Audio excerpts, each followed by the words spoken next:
Hi hello மக்களே, அனைவருக்கும் வணக்கம். It's me Ranjith. இந்த வீடியோ பார்த்துட்டு எல்லாத்துக்கும் இனிய பொங்கல் தின நல்வாழ்த்துக்கள். இந்த வீடியோவில் என்ன சொல்கிறேன்னா, பொங்கல் ஏன் நம்ம கொண்டாடுறோம் அப்படிங்கிறத ஒரு லைட்டாக ஒரு மேலோட்டமாக ஒன்று சொல்லலான்றிருக்கேன்.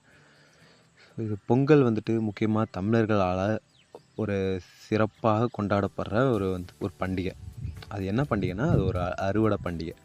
அது இது எங்கெங்கெல்லாம் கொண்டாடுறாங்கன்னா, நம்ம தென்னிந்தியா, இலங்கை, சிங்கப்பூர், மலேசியா, ஸோ இந்த மாதிரி தமிழர்கள் எங்கெங்கெல்லாம் வாழ்கிறாங்களோ அங்கங்கெல்லாம் இந்த பொங்கலை கிராண்டாக செலிப்ரேட் பண்ணுறாங்க. ஓகேங்களா? அடுத்தது இந்த பொங்கல் எதுக்காக வைக்கிறாங்கன்னா, அந்த பொங்கல் உழைக்கிற மக்கள் இருக்காங்க பார்த்தீங்களா, அந்த மக்கள் விவசாயம் பண்ணுவாங்க. ஸோ அந்த மக்கள் இயற்கை தெய்வமாக எதை சொல்கிறாங்கன்னா, சூரியனை சொல்கிறாங்க.